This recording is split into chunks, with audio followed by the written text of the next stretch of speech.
Dear students, in this lecture we start chapter 6, sequence and series. Name of the chapter is arbitrary series. What is the meaning of the arbitrary series? इससे पहले आपने infinite series में दो तरह की series पढ़ी है, एक पॉजिटिव टर्म सीरीज और एक alternating series. Positive term series का मतलब सभी टर्म में क्या हो पॉजिटिव, और अल्टरनेटिंग सीरीज का मतलब क्या था कि एक टर्म पॉजिटिव एक टर्म नेगेटिव है, फिर एक टर्म पॉजिटिव फिर एक टर्म नेगेटिव। और अर्बिट्रेरी सीरीज का मतलब किसी भी टाइप की सीरीज हो, चाहे वो पॉजिटिव सीरीज हो, चाहे वो अल्टरनेटिंग सीरीज हो, चाहे वो अल्टरनेटिंग सीरीज ना भी हो, मतलब दो पॉजिटिव टर्म हो फिर एक नेगेटिव आ जाए, फिर तीन चार पॉजिटिव टर्म में आ जाए, फिर नेगेटिव आ जाए, किसी भी टाइप की सीरीज हो। मीन समझ गए ना? अर्बिट्रेरी सीरीज का मतलब आपके पास कोई इनफाइनाइट सीरीज हो और किसी भी टाइप की इनफाइनाइट सीरीज हो, that is called an arbitrary series. Okay, arbitrary series में सबसे पहले हम टॉपिक डिस्कस करते हैं बच्चों एबल्स लीमा। एबल्स लीमा को एक दूसरे नाम से भी बोल देते हैं, इसको एबल्स इनइक्वालिटी भी बोल देते हैं। ओके, इसकी स्टेटमेंट क्या है? Statement of the Abel's lemma और statement of the Abel's inequality. If summation n is equal to 1 to infinity an is a series of real number. आपके पास एक सीरीज दे रखी है रियल नंबर्स की, such that m less than equal to a1 plus a2 and so on an less than equal to n। आपको पता है a1 a2 up to n, n टर्मों के सम को क्या बोलते हैं बच्चों? Sn, nth partial sum of the infinite series. मतलब इस इनफाइनाइट सीरीज का जो nth पार्शियल सम है वो स्मॉल m और कैपिटल M के बीच में लाई करता है। For all n belong to natural number. Clear है? an सीरीज दे रखी है जिसका nth partial sum small m और कैपिटल M के बीच में लाई करता है, और एक सीक्वेंस आपके पास bn है, और bn सीक्वेंस की नेचर किस टाइप की है? bn is a non increasing sequence, एक ऐसी सीक्वेंस जो नॉन इंक्रीजिंग सीक्वेंस है। नॉन इंक्रीजिंग सीक्वेंस का मतलब क्या हुआ बच्चों? डिक्रीजिंग सीक्वेंस है।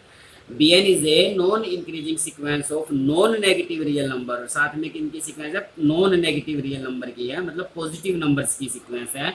अगर ऐसा है तो आपको शो करना है कि mb1 less than equal to summation k is equal to 1 to n a k b k less than equal to m times of b1 for all n belong to natural number. Clear students? Statement में क्या दे रखा है? एक infinite series दे रखी है, एक infinite series है, और इनफाइनाइट सीरीज का nth partial sum small m और कैपिटल M के बीच में लाई करता हो, और bn आपके पास एक सीक्वेंस है। सीक्वेंस भी किस टाइप की हो? Non increasing sequence of non negative real number. Non increasing sequence हो और नॉन नेगेटिव रियल नंबर की सीक्वेंस है, तो इस सीक्वेंस के और इस इनफाइनाइट सीरीज की टर्मों की जो प्रोडक्ट आएगी, मतलब a1 b1 plus a2 b2, मतलब summation k is equal to 1 to n a k b k, वो भी किसके बीच में लाई करेगी? Small m b1 less than equal to capital M b1 for all n belong to natural number. Clear? Now we start the solution of that lemma here. Let कर लेते हैं कि SN के बारे में आपको पता है। सीक्वेंस एसएन क्या डिनोट करती है बच्चों? That denote the sequence of partial sums of the series. इस सीरीज के पार्शियल सम की सीक्वेंस को डिनोट करता है। Let SN denote the sequence of partial sum of the series. S one के बारे में आपको पता है बच्चों, एस1 क्या होता है? a1। s2 का मतलब है sum of first two term a1 plus a2। s3 का मतलब है sum of first three term a1 plus a2 plus a3। इसी टाइप से Sn-1 का मतलब है सम ऑफ n-1 टर्म्स, और Sn का मतलब है बच्चों sum of n terms. Clear है? ओके, अब यहाँ से टर्म्स की वैल्यू देखो। a1 को आप s1 लिख सकते हैं, बिल्कुल लिख सकते हैं। a2 को क्या लिख सकते हैं बच्चों? s2 minus a1, but a1 खुद किसके इक्वल है बच्चों? s1 के बराबर है, तो इस a1 को हम क्या रिप्लेस कर सकते हैं? s1। तो हमारे पास a2 की जो वैल्यू है वो क्या आ जाती है बच्चों? s2 minus s1। सिमिलरली यहाँ से बच्चों a3 की वैल्यू क्या लिखी जा सकती है? s3 minus a1 minus a2। तो a3 को लिखा जा सकता है s3 minus a1 minus a2 which is equal to s3। इन दोनों में से माइनस कॉमन लिया, ब्रैकेट में आपके पास a1 प्लस a2 आ जाता है, और a1 प्लस a2 किसके इक्वल है बच्चों? s2 के इक्वल है, तो s3 माइनस s2। तो यहाँ से हम क्या देख रहे हैं बच्चों?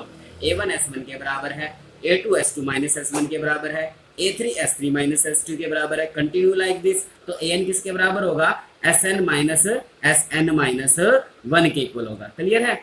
आल्सो sn के बारे में आपको दे रखा है कि sn क्या है? a1 plus a2 up to n, वो किस किस के बीच में लाई करता है? स्मॉल m और कैपिटल M के बीच में लाई करता है।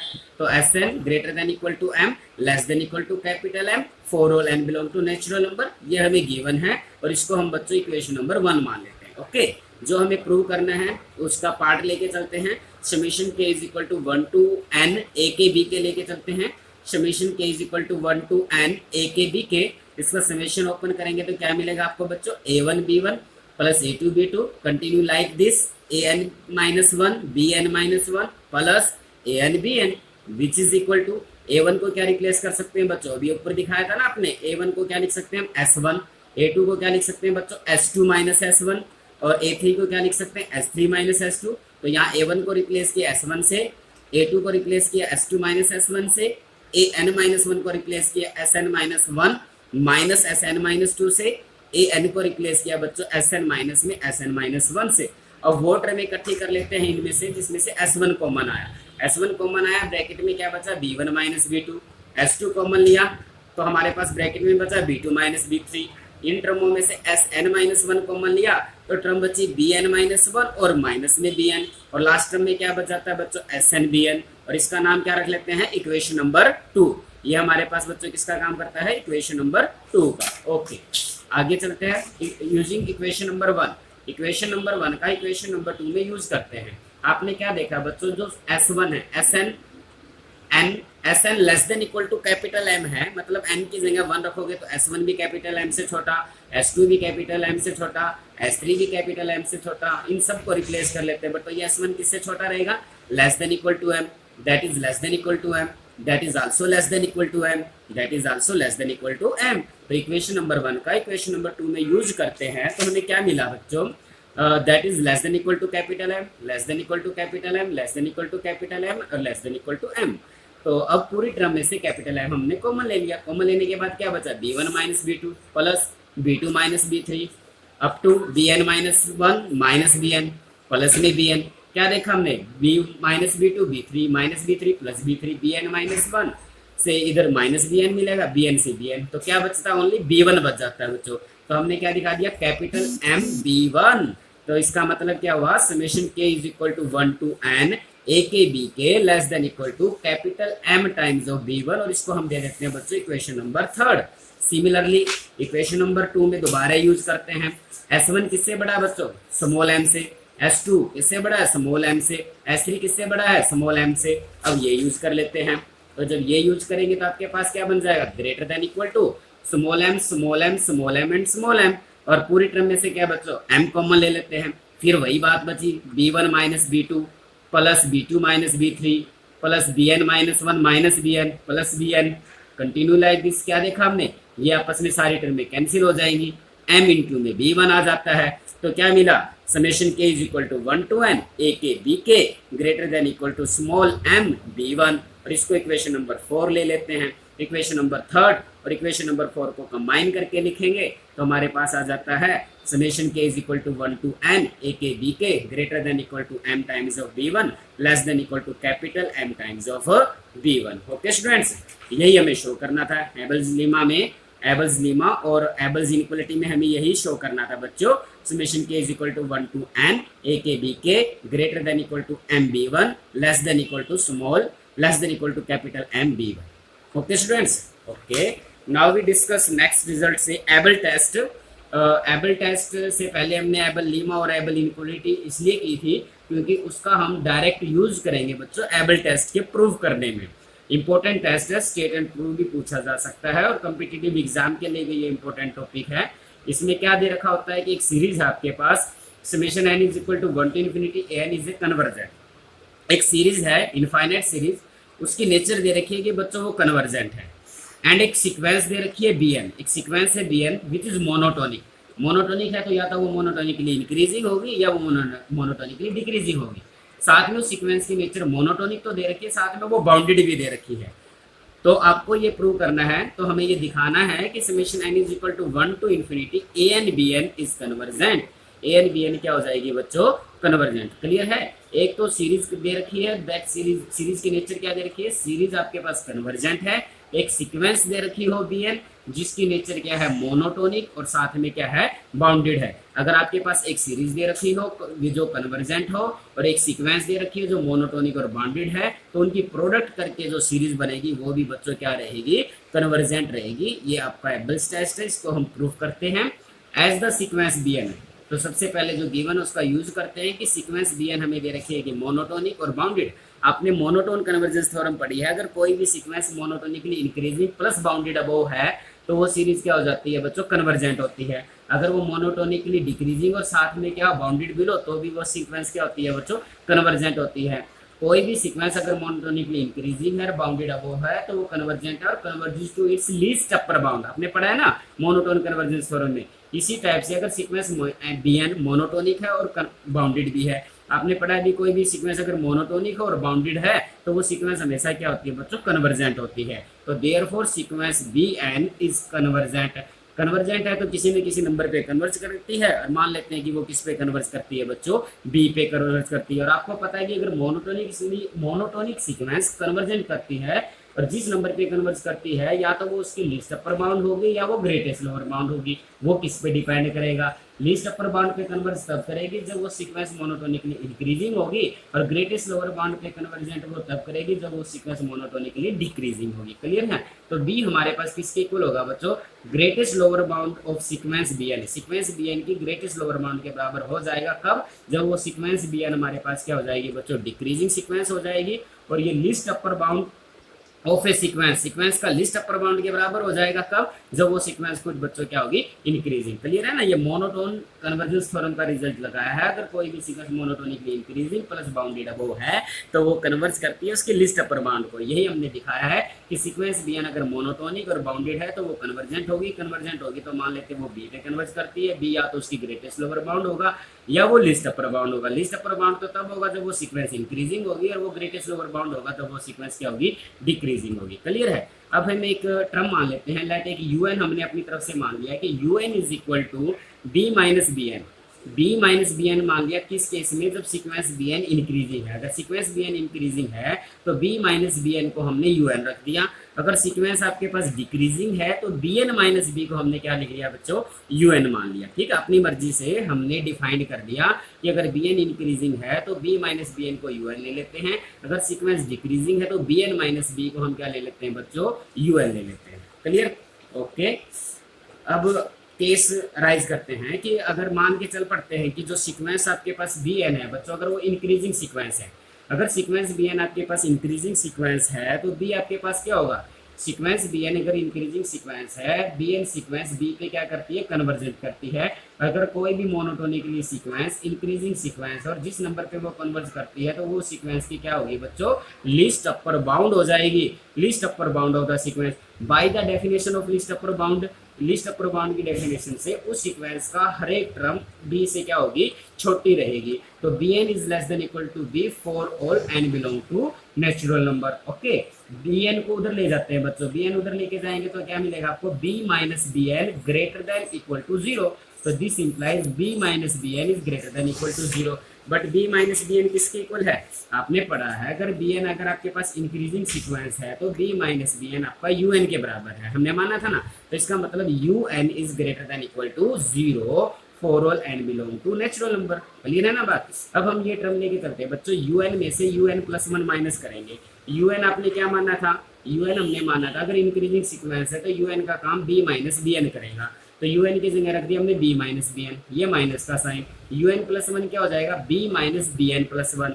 इसको सोल्व किया, b minus B N minus b minus minus plus, b से बी कैंसिल आउट हो जाएगा, आपके पास बचा b N plus one minus में बी एन। और ये टर्म बच्चों क्या है, greater than equal to zero है। ऐसा क्यों है, क्योंकि स्टेटमेंट में जो आपने बी एन सीक्वेंस दे रखी है बच्चों, बी एन सीक्वेंस मोनोटोनिक है और बाउंडेड है, और बी एन को हम क्या लेके चल पड़े बच्चों, इंक्रीजिंग सीक्वेंस लेके चले हैं। तो इंक्रीजिंग सीक्वेंस होगी तो B N plus one minus B n क्या होगा बच्चों, greater than equal to zero होगा ना। इंक्रीजिंग सीक्वेंस में यही तो होता है कि b N plus one minus B N is greater than equal to zero, because b n हमारे पास क्या है, हम ये केस लेके चल पड़े ना बच्चों, B N is an increasing sequence, इसलिए हमें हमारे पास B N plus one minus B N greater than equal to zero होगा। तो इसका मतलब यू एन, इसका मतलब क्या हुआ बच्चों, यू एन माइनस में you N plus one greater than equal to zero. तो इसका मतलब u n is greater than equal to u N plus one, मतलब फर्स्ट टर्म सेकंड टर्म से बड़ी है।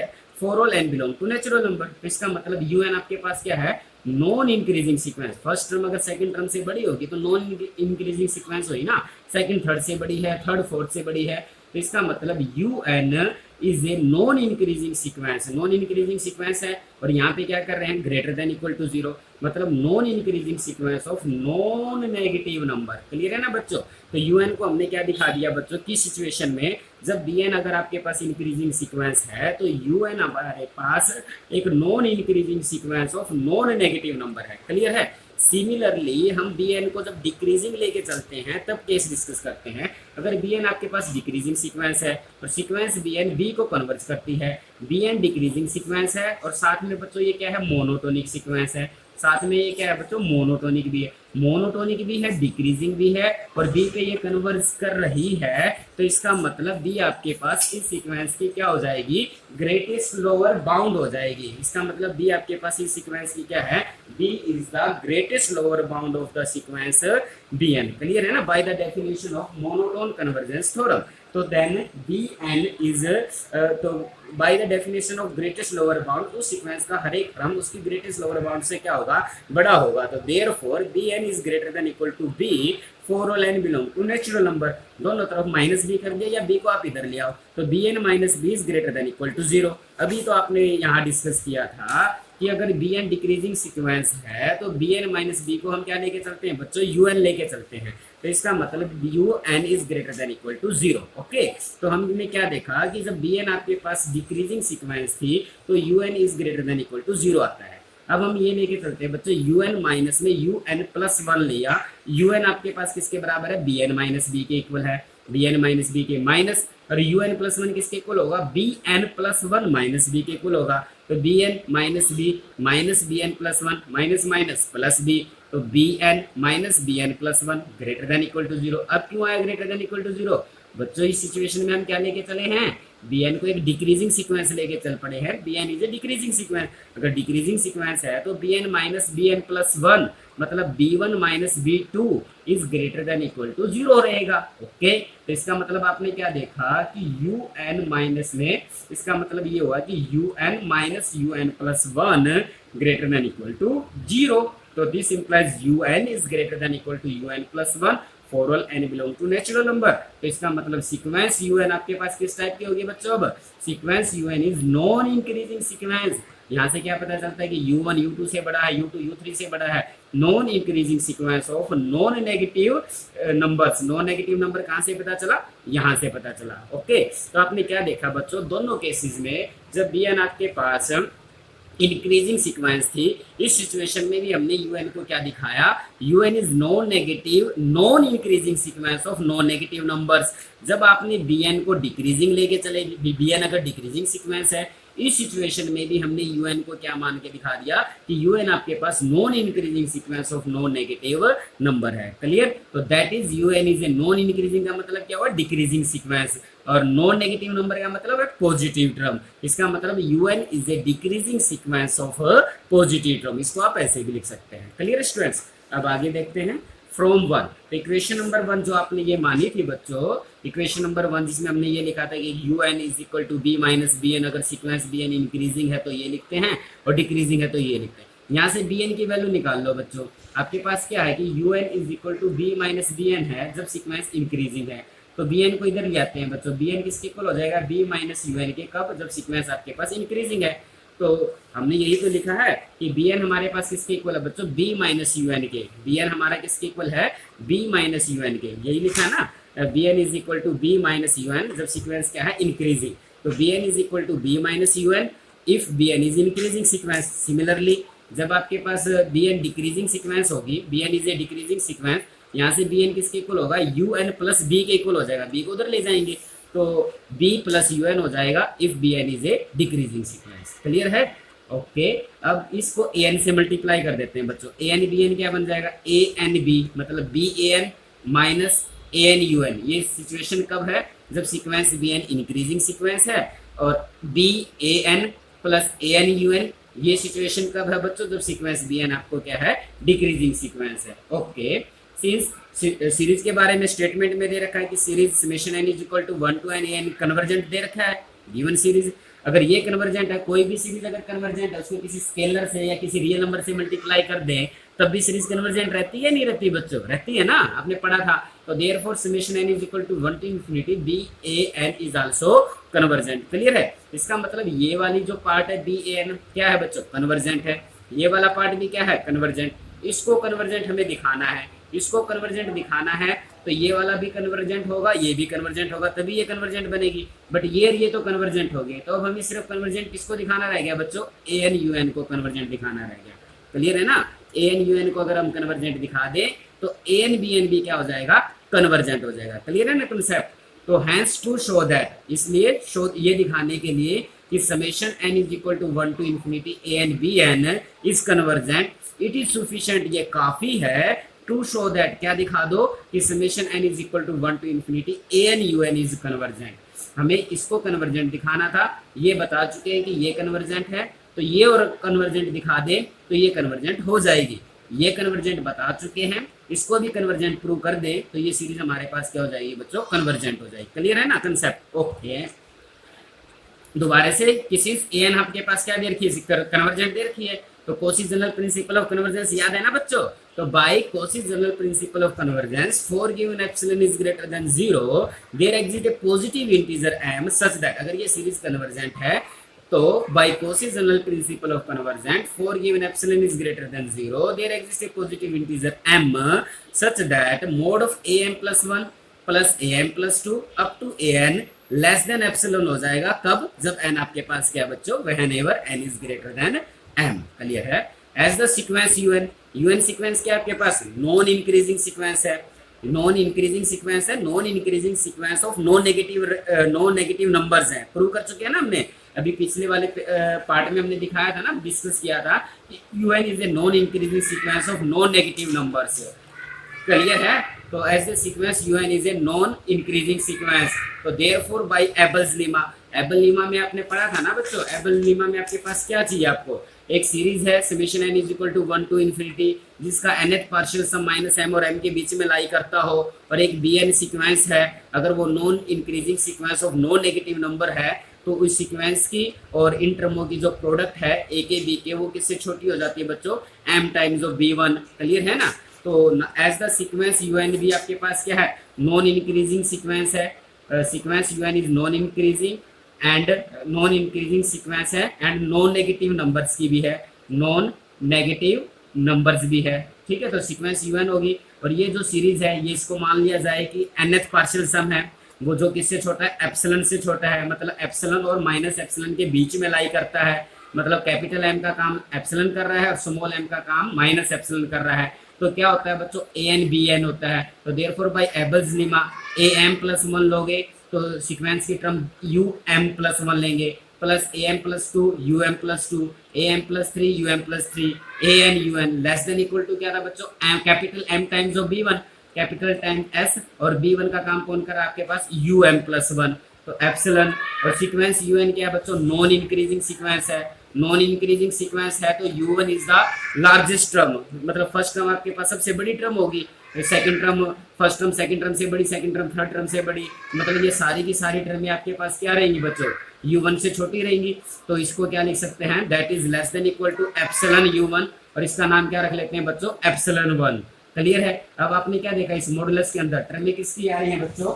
इस मॉडुलस के अंदर टर्में किसकी आ रही हैं? am प्लस 1 um प्लस 1, मतलब summation n is equal to 1 to infinity an bn की सीरीज की टर्म आ रही है ना, इसकी जैसे m टर्मों के बाद की टर्म क्या आएगी बच्चों? am plus 1 bm plus 1। Clear है ना? तो दैट टर्म इज, तो therefore by Cauchy general principle of convergence summation n is equal to 1 to infinity an bn is convergent. Clear है? an by Cauchy general principle of convergence summation n is equal to 1 to infinity an bn is convergent. तो hence summation n is equal to 1 to infinity an bn is convergent. Okay students.